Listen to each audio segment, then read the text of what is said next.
Hi! இன்னைக்கு நம்ம வீட்ல ஒரு பல்க் குவான்டிட்டியான குலோப் ஜாமுன் ரெடி பண்ண போறோம். குலோப் ஜாமுன் எல்லா மாவையும் ஒரே பாத்திரத்துல கொட்டி செய்யற அளவுக்கு நம்ம எக்ஸ்பீரியன்ஸான ஆள் கிடையாது. அதனால 2 பேட்சா பிரிச்சு தனித்தனியா பிசைஞ்சு வச்சுக்கிட்டோம். குலோப் ஜாமுன் மாவு சப்பாத்தி மாவு பிசைற அளவுக்கு நல்லா போட்டு நம்ம அமுக்கி அமுக்கி பிசையக்கூடாது. கொஞ்சம் நார்மலா சாஃப்டா பிசைஞ்சாலே போதும். இதை நம்ம வீட்டுக்கு செய்யறப்ப ஃபுட் கலர் அது மாதிரி எதுவும் ஆட் பண்ண தேவையில்ல. பட் வெளியில மற்றவங்களுக்கு கொடுக்கறதுனால பார்க்க கொஞ்சம் அழகா இருக்கணுங்கிறதுனால குங்குமப்பூ கொஞ்சோண்டு கேசரி பவுடரும் ஆட் பண்ணிடணும். மாவு நல்லா பிசைஞ்ச உடனே ஜீரா காய்ச்சி வச்சாதான் உருண்டை பிடிச்சி எண்ணெயில் போட்டு பொரிச்சு ஜீராவில் போடுறதுக்கு அந்த சூடு கரெக்டாக இருக்கும். பேக்கெட்டில் சர்க்கரையோட அளவு 800 கிராம் போட்டிருப்பாங்க. ஆனால் 500 கிராம் போட்டோம். அதுவே போதுமான அளவாக தான் இருந்துச்சு. ஒரு படி சர்க்கரைக்கு 1.25 போல் தண்ணி வச்சுருந்தோம். எல்லா குலோப் ஜாமுனுக்கும் ஜீரா கரெக்டாக இருந்துச்சு. ஒரே பாத்திரத்தில் மொத்த ஜீராவையும் காய்ச்சினா குலோப் ஜாமுன் போடுறப்ப எடுக்கிறப்ப சிரமமாக இருக்கும். அதனால் அதையும் தனித்தனி பாத்திரமாக போட்டு கொஞ்சம் கொஞ்சமாக கொதிக்க வச்சுட்டோம். வாசமாக இருக்கிறதுக்காக ஏலக்காயில் கொஞ்சம் சர்க்கரை போட்டு மிக்சியில் அடித்தா நல்லா அரைப்படும். அது மாதிரி அரைச்சி கொஞ்சம் ஃப்ளேவருக்கு நல்லா சேர்த்தாச்சு.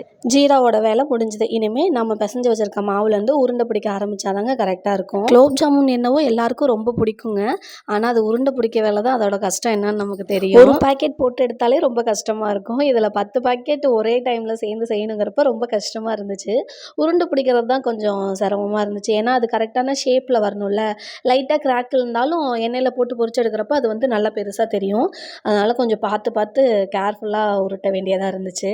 எப்படியும் எல்லாமே உருண்டை பிடிச்சி எடுத்தாச்சு. மொத்தமாக ஒரு 400 குலோப் ஜாமுன் பக்கம் வந்துச்சு. நம்மக்கிட்ட பெரிய பிளேட்டாலாம் இல்லைங்க, குட்டி குட்டி பிளேட் தான் இருக்குது. அதனால் ஒட்டாமல் ஒரு 4-5 பிளேட்லேயே செப்பரேட் பண்ணி கொஞ்சம் கொஞ்சமாக வச்சோம்.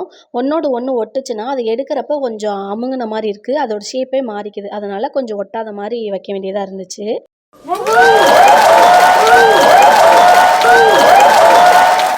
உருண்டை பிடிக்கிறது தாங்க கஷ்டம். பொரிச்சு எடுக்கிறது ரொம்ப ஈஸி. ஒரு அரை மணி நேரத்துக்குள்ளே எல்லா உருண்டையும் சும்மா சல்லுன்னு பொரிச்சு எடுத்துட்டோம். கொஞ்சம் தாராளமாக ஊற்றுனீங்கன்னா நமக்கு பொரிக்கிறதுக்கு ரொம்ப வசதியாக இருக்கும். கொஞ்சம் கம்மியாக ஊற்றினா ரொம்ப நேரம் நிற்க வேண்டியதாக இருக்கும். சும்மா நம்ம பிடிச்ச உருண்டையெல்லாம் தகன்னு எண்ணெயில் கொதிச்சு அப்படியே கோல்டன் கலரில் வந்துச்சு பாருங்க. ரொம்ப சந்தோஷமாக இருந்துச்சு. எல்லா விஷயமுமே இதே மாதிரி தாங்க. நம்மளால் முடியாது அப்படிங்கிறது எதுவுமே கிடையாது. எல்லாமே ட்ரை பண்ணி பார்க்கணும். ட்ரை பண்ணால் மட்டும்தான் நம்மளால் சக்ஸஸ் ஆகும். எல்லாத்தையும் பொரிச்சு எடுத்துட்டு கொஞ்சம் இளம் சூடாக இருக்கிறப்பயே ஜீராவில் போட்டுடணும். அப்போ தான் நல்லா ஊறும்னு சொன்னாங்க. அதனால ஜீராவில் போட்டாச்சு. போடுறப்ப 2 பாத்திரம் தான் காய்ச்சணும். ஆனால் எல்லா குலோப் ஜாமுனும் போடுறதுக்கு இடம் பத்தலை. அதனால் 3 பாத்திரத்துலையா பிரித்து வச்சு கொஞ்சம் கொஞ்சமாக போட்டு நல்லா அமுத்தி விட்டுட்டோம். ஒரு நாள் ஃபுல்லாக ஊறினா தான் ஜீரா நல்லா உள்ளே இறங்கியிருக்கும். நான் இதை உடனே எடுத்து அமுக்கி பார்த்தேன். அப்போயே இது எவ்வளோ ஜூஸியாக இருந்துச்சு பாருங்கள். நல்லா உள்ளே வெந்திருந்துச்சு. இன்றைக்கி மதியம் போட்டோன்னா நாளைக்கு மதியம் வரையில் ஊறுனா போதும். அப்பப்போ உருண்டைகள் உடையாமல் கிண்டி விட்டால் போதும், நல்லா ஊறிடும். ஸோ அடுத்த நாள் மதியம் நல்லா ஊறிடுச்சான்னு பார்த்துட்டு பேக் பண்ண ஆரம்பித்தாச்சு. ஸ்வீட் மட்டும்தான் வீட்டில் செஞ்சோம். காரம் அப்போ கடையில் வாங்கிக்கிட்டாங்க. அப்போ அதுக்கு ஒரு சின்ன சின்ன பிளாஸ்டிக் டப்பா வாங்கி அதில் எத்தனை பீஸ் போடணுமோ அந்த பீஸ்லாம் போட்டு ஒவ்வொருத்தவங்களுக்கு பேக் பண்ண ஆரம்பிச்சிட்டோம். நம்ம செஞ்சதை 4 பேர் சாப்பிட்றாங்க அப்படின்னு சொல்கிறதே ஒரு ரொம்ப சந்தோஷமான விஷயம்.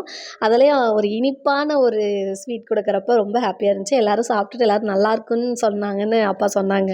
ஒரு சைடு ஸ்வீட் அடுக்கிட்டு இருந்தோம், ஒரு சைடு காரத்தை வச்சு அப்பா பேக் பண்ணிட்டு இருந்தாங்க. நம்மளோட குலோப் ஜாமுன்லாம் எல்லாருக்கும் போகிறதுக்கு ரெடியாக எடுத்து வச்சாச்சு. பேக் பண்ணி கட்டப்பையில் வச்சு ஈவினிங்காக போய் கொடுக்க வேண்டியதான். இந்த குலோப் ஜாமுனோட ஸ்டோரி உங்களுக்கு பிடிச்சிருக்கும்னு நினைக்கிறேன். இந்த வீடியோ உங்களுக்கு பிடிச்சிருந்தா லைக் பண்ணி ஷேர் பண்ணி கமெண்ட் பண்ணுங்கள். நெக்ஸ்ட் வீடியோவில் பார்க்கலாம். பாய்.